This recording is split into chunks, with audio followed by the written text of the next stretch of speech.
less like Jesus, who cried out in anguish during his execution on the cross, and more like Saint Stephen, who, according to the Bible, simply, quote, fell asleep, unquote, when he was executed under a hail of stones cast by religious people of God. His body, of a certainty, will die, but McVeigh's laughing ghost will haunt this land for many, many moons. I, 8 years later, wrote another column, July 2nd, 2009, and it was on the occasion of Michael Jackson dying, and I used the theme of a person becoming bigger in death than that person was in life. I won't read all of that, but I explained in this article what I was doing. The headline was Michael Jackson, Jesus, Hitler, Timothy McVeigh, Death Enhances. But to you all's shock and amazement, on May 16th, 2001, the day that McVeigh was due to be executed, I stood on the floor of the legislature as I'm doing today. And this is what the transcript reports that I said. Mr. President and members of the legislature, what I want to do is put some things in the record that I think must be put there. When you have a man like Timothy McVeigh, who ultimately was executed by the U.S. government for bombing the federal building in Oklahoma, much can be learned if we will allow ourselves to be taught. There are two men whose names I can give who became much bigger in death than they were in life. Hitler is one, Jesus is the other. Both of them, after death, cast a huge shadow over history. McVeigh is not stupid. He might be crazy in a sense, but I think he knew what he was doing. I think he planned to do it, and he carried it out. If everybody was as successful in carrying out what they proposed to do as he was, the world would be nothing like it is now. I don't know whether that would be for the better or for the worse. Hostage taking. Francis Bacon had said words to the effect that a man who marries and has a family gives hostages to fate. He can do neither the amount of good nor evil that he would do otherwise. Well, what McVeigh did was to hold the world hostage in a way, because there is a fascination people feel toward him. What he did was so, quote, unthinkable, is the way it's described. It's not unthinkable. It's not really surprising. Things which might be shocking are not necessarily surprising. He was scheduled to be produced by this country. Here's somebody with a different name, but who is just like him. This country produces people like Timothy McVeigh. Fortunately for the country, not everybody will act on what they feel in the way that McVeigh did. This is what I said in 2001, some years ago.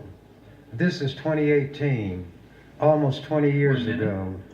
And in that period, several McVeighs have come across the stage. Not being a fool, McVeigh probably has read about Jesus, or at least he probably heard about him, read about Hitler, or knows about him, and knows that both of those men, after they were dead, took on far more significance. I'm going to stop here and turn on my light. Thank you, Senator Chambers. The Omaha Senators would like to welcome the following guests, the Nebraska Civic Leadership Program out of the Omaha Public School Systems.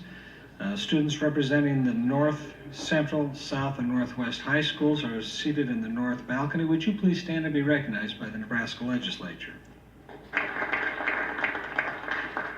Thank you for coming down this morning. And Senator Bosselman would like to welcome 54 students from the 4th grade at the David City Elementary School in David City. They are as well in the north balcony. Would you please stand and be recognized by the Nebraska Legislature?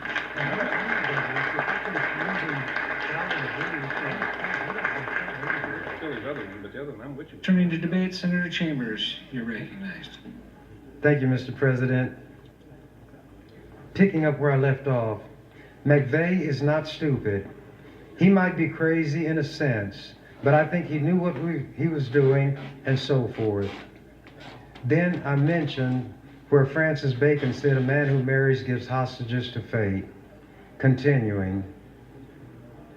What McVeigh did was to hold the whole world hostage in a way because there is a fascination people feel toward him. What he did was so unthinkable is the way it's described. It's not unthinkable. It's not really surprising. Things which might be shocking are not necessarily surprising. He was scheduled to be produced by this country, as I had read already, dropping down farther into the article. Not being a fool, McVeigh probably did read about Jesus and Hitler, and he knew that both of those men gained more stature after death than they had in life. The same he feels will happen to his case because he's a martyr to some. No fear of death. He is a man who is going to lose his life for his faith if he decides to die. Hitler had to die. Jesus came here to die, so he really had no choice in the matter. If the story is true, if there was a Jesus. However, for my purpose, say there was. Timothy McVeigh doesn't have to die if there is a way around it. If there had been no blundering by the FBI, today would be his last day on this earth, but the FBI spared him if McVeigh chose to be spared, which he didn't. Death's jaws were yawning. The fangs were dripping. There was anticipation, just like when you're very hungry and you think about dill pickles and feel that drawing at the root of your tongue. That's the way death was. And it could only be satisfied by closing its fangs on Timothy McVeigh and claiming him. But even death, after having been infuriated by McVeigh not being afraid, also lost its hold on McVeigh. People get angry because he might be laughing. Well, for heaven's sake, for goodness sake, brothers and sisters, if you're going to kill a man, shouldn't he be able to do what he wants to do? What more can you do to him? Point, counterpoint. You say, I don't want you to laugh. He says, make me stop laughing. You say, the only way we could stop you from laughing, I guess, is to put an iron mask on your face. He says, why won't you do that? Well, you say, the Constitution won't let us do that. He says, what do you mean? You say, that would be considered cruel and unusual punishment. So McVeigh throws his head back and laughs again and says, you cannot do the lesser thing, but you can do the greater thing? You say, well, what do you mean by that, McVeigh? Quote from McVeigh, you cannot put a metal mask on my face because that is cruel, but you can put needles in my arm and pump poison into me. You can do the poisoning, but you can't do the masking. Americans are as they are because they are schizophrenic and will say, I don't want to talk about it. You don't understand. Yeah, McVeigh understands better than these people, and he's in position to tell it the way he sees it.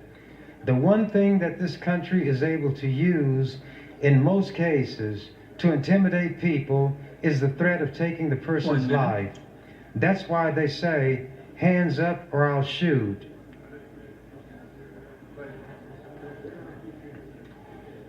All the movies say that. Even little kids know that. Stick 'em up or I'll blow you away. What they're really saying is, you probably want your life more than anything else. And if you don't do what I want you to do, I'll take your life. So that's what they tell McVeigh. And he says, so what? Then America is thrown into confusion because since the only way they know how to deal with a person is through violence or the threat of it, when that doesn't work, America has nothing else.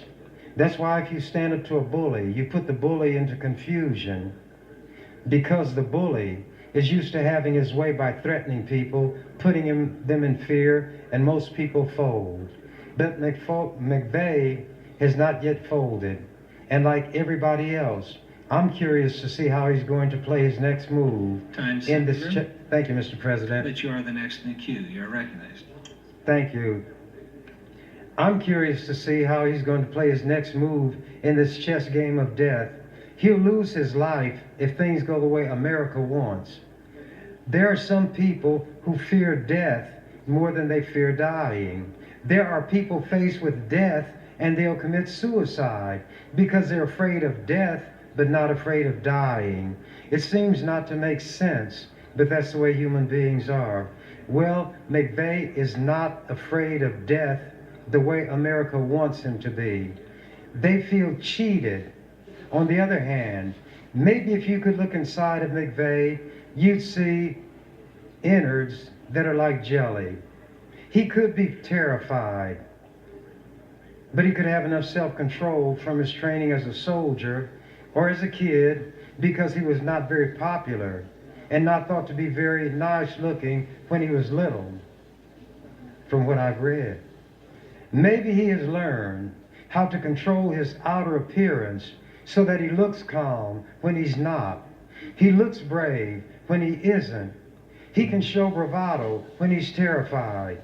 But in any case, America is not getting much satisfaction because he will not show fear. I have an article now that I did not write, but it's dated August 19th, 2017, and the headline is Admiration of McVeigh Grows Among Radical Right. I predicted that in 2001 before they killed him and reaffirmed it 9 years later. This is a reprint from the Tulsa World and the Omaha World Herald, dated Saturday, August 19th, 2017. When a 23-year-old man parked a van loaded with what he believed were explosives in an alley adjacent to an Oklahoma City bank last weekend, court documents indicate he thought it would send a message similar to the bombing of the Alfred P. Murrah Federal Building. The quote bomb, unquote, never exploded because the van was purposely loaded with inert material. Jerry Drake Varnell of Sayre, Oklahoma, S-A-Y-R-E, unwittingly plotted and executed the entire scheme with the help of the FBI.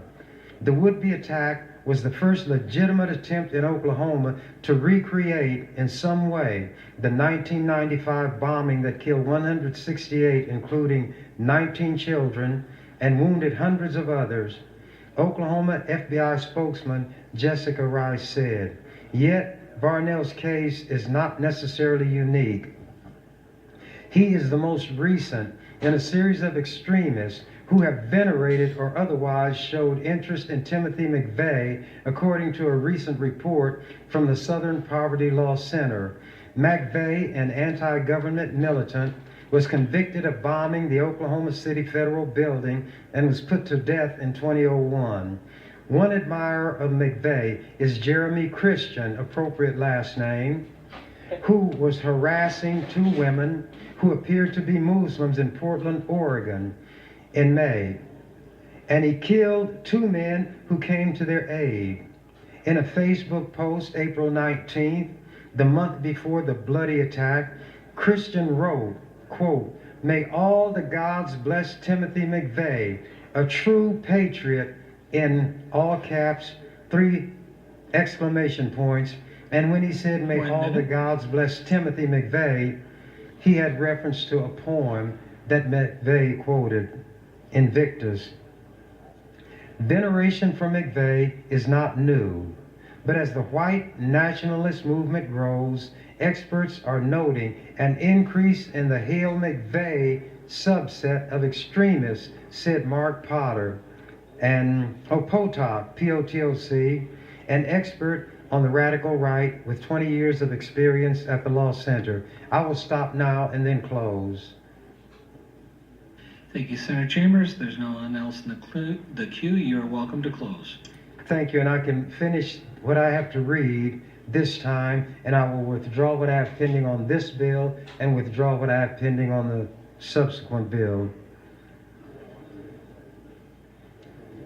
Before Varnell's arrest, there had been 4 incidents of extremists with some kind of tie to or interest in McVeigh this year and last year, the SPLC reported. The most recent was on June 9th when neo-Nazi Andrew Arnheimer, Aurnheimer, wrote a post on the white supremacist website Daily Stormer, pitching his idea for a, quote, permanent monument to McVeigh. Quote, think of it, a gigantic bronze statue of Timothy McVeigh poised triumphantly atop a Ryder truck, arms raised as if to form an algae's rune from his body, with a plaque that states the honest website recently lost its domain from GoDaddy and Google after it hosted an article mocking Heather Heyer, an anti-racism protester killed by a car during a white supremacist rally in Charlottesville, Virginia. Why McVeigh? Why now? As far as mass murdering extremist idols go, McVeigh had a few apparently appealing characteristics, Potok said. For one, he was smart and organized, and he was not mentally ill, Potok said.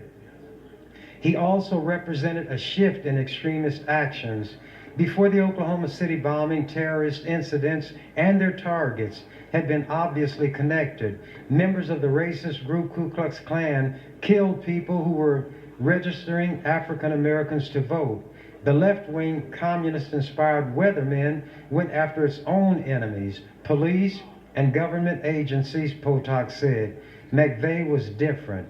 That was the first time when we really saw these kinds of domestic terrorists saying it's all about the body count. You said time? Oh. Now you have 2 minutes, 40 seconds. Thank you, I'll be able to finish. McVeigh was different. That was the first time when we really saw these kinds of domestic terrorists saying it's all about the body count, Potok said. In 2017, as white nationalist groups gain power and become more organized, the subset of extremists who idolize McVeigh is growing too. Varnell's case is a good example of that, Potok said. In that handout I gave you all this morning, I analogized myself to Rodney Dangerfield in that I get no respect. These people don't respect me. They don't respect my mind. They don't respect what I know. And I think it infuriates them that I can predict something 2001 and then it's coming to pass, and I can read something that just happened last year, a few months ago, that demonstrates how much on the money I was. I'm not a fortune teller. I'm not a prophet in that I can see the future. I know what is going on with white people in this society. I know what can be expected to be produced by this milieu, and it is producing. It's bearing bitter fruit, and you still won't listen. It's like Jesus said, they will not listen and believe though one came back from the dead. But I'm going to keep thumping at your hard heads, and maybe, just maybe, I can make an inroad. Thank you, Mr. President, and I do withdraw that's pending on this bill and what is pending of mine on the next bill. Thank you. Thank you, Senator Chamber. Without objection, so ordered.